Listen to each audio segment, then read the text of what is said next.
In this daily drop, it's an end of week update to my 4K recording journey. So let's go.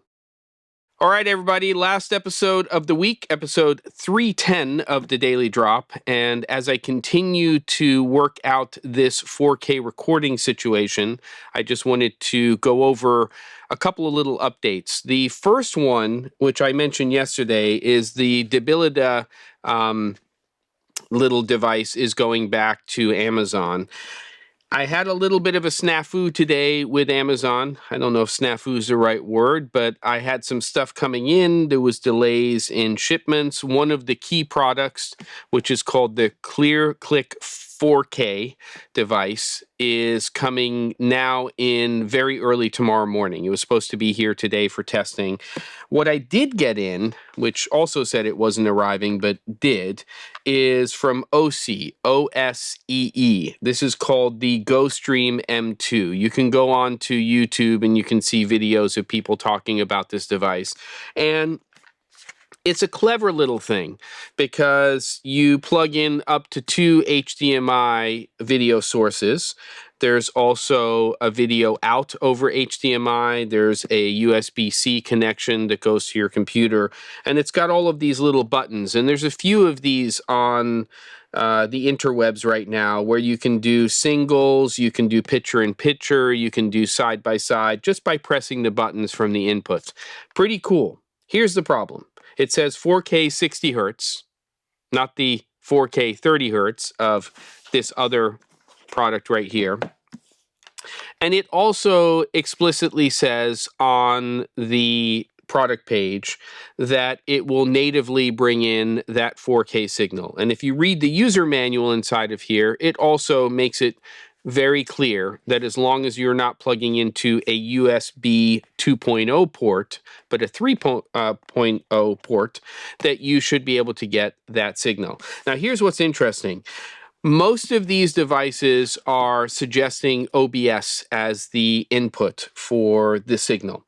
And I have tested this, the Debilita one, in OBS. And interestingly enough, when you go to the drop-down menu, you can, though you don't in QuickTime Player and other things, you can see a 3840 by 2160 option.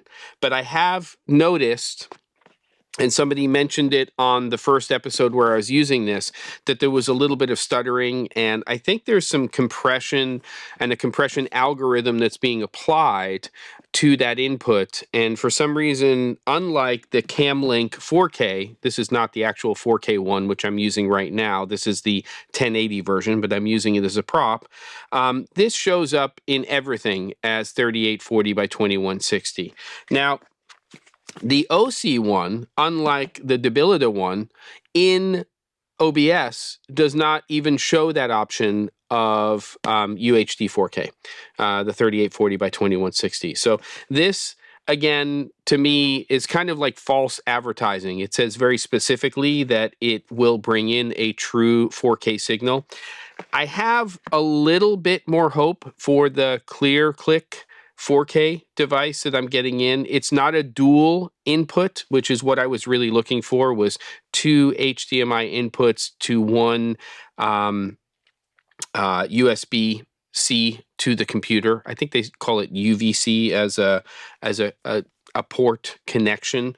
And I may still wind up going with 2 of these Camlink 4Ks, but I have mentioned in the comments that they're just not, or don't seem to be, completely reliable. Sometimes it's working, and when it's working, it's great, like right now.